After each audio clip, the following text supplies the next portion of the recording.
Then on the bottom of the deck, we have Ace of Pentacles. It is reversed. Now, in the upright, the Ace of Pentacles can be about health, wealth, financial success, the beginnings of a new financial enterprise, like a business, being an entrepreneur, setting forth something new.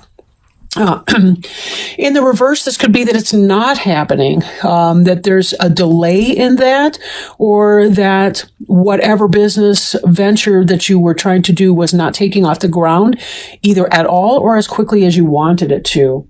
We will need to see what the additional cards are having to say in order to get a sense of that. But yeah, let's take a look at those others and see if we can kind of relate those back to the Ace of Pentacles. This card here represents the Emperor.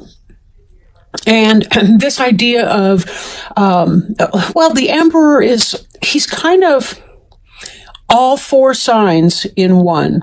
Like, this possibly could represent in Aries for you. Definitely he's got the Mars energy going on. But he is the ideal husband, father, person with the kingdom, with the empire for that matter. But he's kind of the king of all the suits combined, in a sense. Like, he's passionate and can manifest. He can do the detail work that the earth signs can do. He's intuitive, kind of goes with his gut, like a water sign, like a cups person would, the king of cups. And he's also the person who is logical, quick-witted.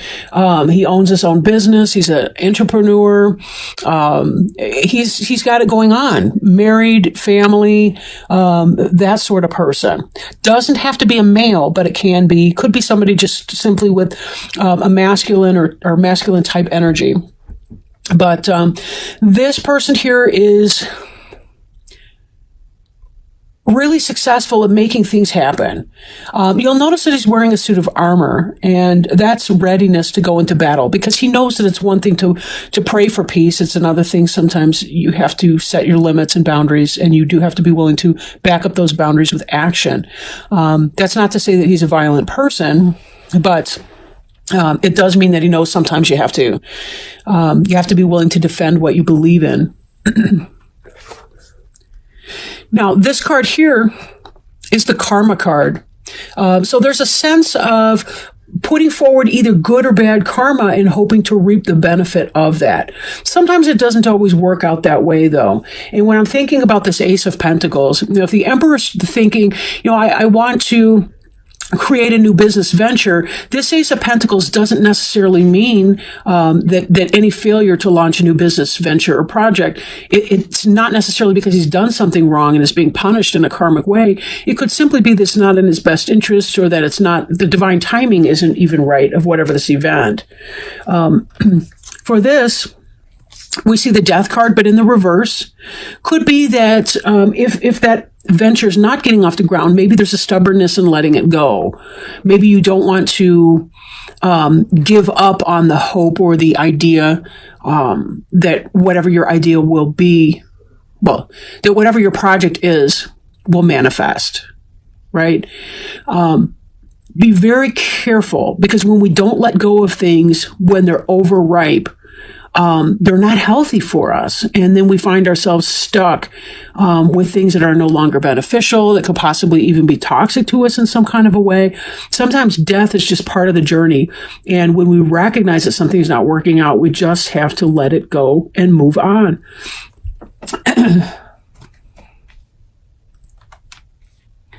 Now, in your day-to-day, again, we see a pentacle in reverse. The Page of Pentacles is holding up this big coin. Pentacles are the most stable energy in the deck. I could make an argument, though, for the Emperor or the Empress. But this is the earth suit.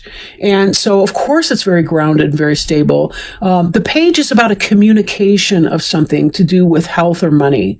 But in the reverse like that, it could be, again, tied to this. Maybe there's some ill health that's going on with you or someone around you.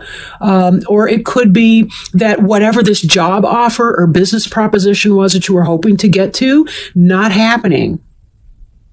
Or it's delayed in happening. Let me put it that way. Right?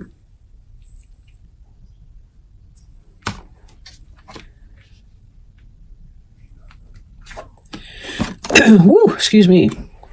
With the star card, there's a sense of wishing on a star. There's a sense of hoping and following divine guidance and being guided in all that you do. Now, the star can represent an Aquarius. I hope it's obvious to you why. But it doesn't have to be. It could simply be, following your star, learning how to follow your essence into something that is really beautiful, something that you can manifest, right? Something that you can manifest. And there's some kind of delay here we see. But in this, it's like you're still hoping, that something will come in. Now, this is about waiting for something that's coming. This is, it's a harvest card, right? Having the faith, even though it seems like there's something going on here, there's a belief and a hope and a faith. You're waiting for these things here to ripen on the vine.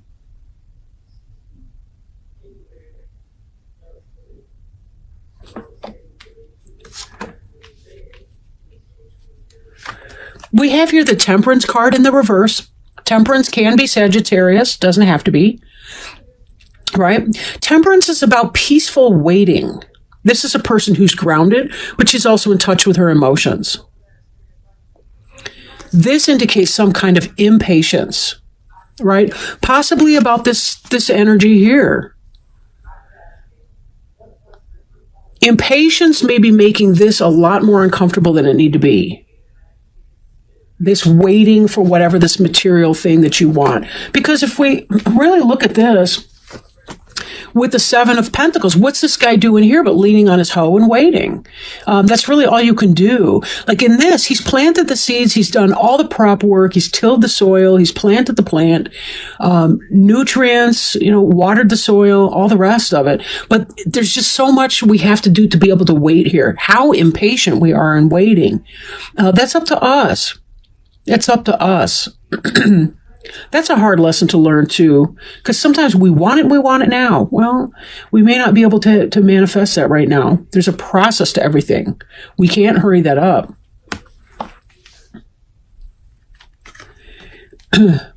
This Ace of Wands, in the upright, this is about passion converted into action. Right? Having an idea that you feel passionate about and turning it into action. This can be sexual passion. This can be trying to manifest a business or some kind of I don't know, it could be your Etsy site or whatever it is that you're trying to do, right? Now, in the reverse, this can indicate a delay or that you're struggling to get it off the ground. And do I have to even say it? It ties back with this. There's a delay or a difficulty in getting this project off the ground. Doesn't mean it won't happen, because you do have this harvest looks like something's going to go on, unless there's a killing frost or an external force that happens to that, which we don't really know. In fact, I can't really get a sense of that from this reading, whether or not that's the case. This Queen of Swords here, air sign, Gemini, such as yourself, or Libra, Aquarius person. She's kind of guarded. She's got the come here, stay kind of thing going on, like her sword's raised. And her hand is open, but it's like, yeah, come here, but not too close, right? She's an intellectual, very smart, wise, cunning individual. She knows when to cut something out and when to move on with it. So this could be part of it. You're waiting for this to come in, but if it doesn't, you may be willing to just walk away from that. If your project doesn't come to be, you may be able to accept that. If this Queen of Swords is you. If not, could be somebody near you or in your environment, a fellow air sign, somebody like that. But part of knowing when to let go of something and when to hold on and hope for that. There's that kind of sense in there. And this, let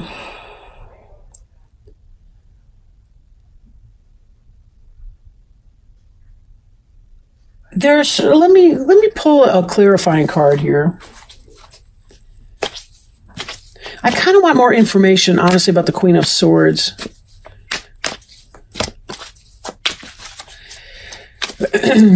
Please help us with some additional information about the Queen of Swords. Whoa, leapt out. Okay. So, it came up in the upside down position. This is a guarded person, but this has to do with becoming less guarded in a situation. Maybe opening up to somebody, being more connected with, I guess, being okay. Like with other people's imperfections or failings. Being okay with that. If somebody has a low opinion of me, it's not about me. It's really about them, right? Because even when somebody doesn't like me, it tells me about who they are. They have their filter of experience and so on that they're looking through. And it may not have anything to do with me. You could remind them of somebody who hurt them in some kind of way.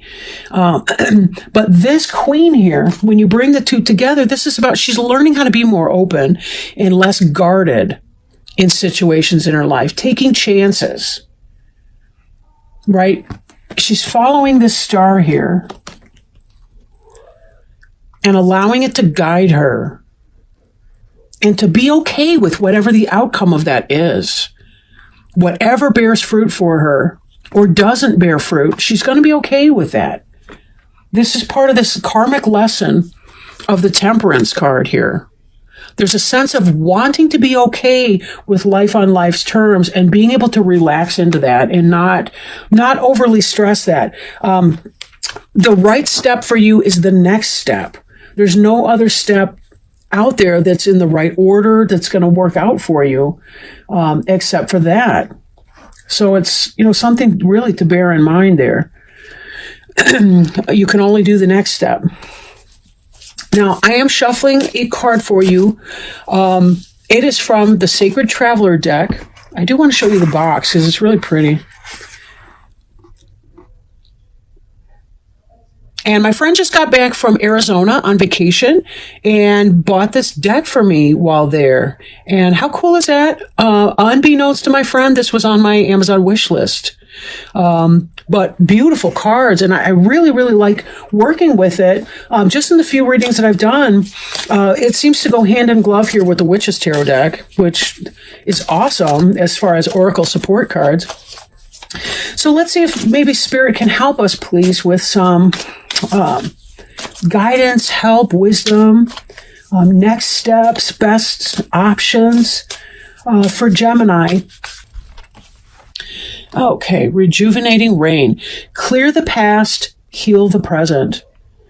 Physical and emotional healing is occurring. There's a cleansing and clearing of old emotional wounds, and even a release of past life limitations is happening. All is forgiven. Absolve yourself. Forgive others their transgressions against you. It's time to let it all go. The Sacred Traveler wants you to know, in order for new growth to occur, the old must be cleared away. This card indicates a time of clearing out what doesn't serve and support you. It can also indicate clutter clearing. If you don't love it or use it, most likely it's clutter. Physical clutter can be indicative of emotional clutter. It's time to release it and allow the cleansing metaphoric energy of the rain to purify and cleanse you in the deepest way. This is also a great time to go on a cleansing fast to clear out your body, while old emotions and challenges are clearing out your energy field. Use water for cleansing your energy field. Stand in a cold shower. Swim in the sea. Run in the rain. Just to add a little onto that, I was also advised by a spiritual healer, a light worker, to use sea salt. To use sea salt in cleansing my aura, especially from residue from other individuals, their energy that might kind of pick up on us as we're doing our work throughout the day. So that might be another option. But that's really so beautiful. And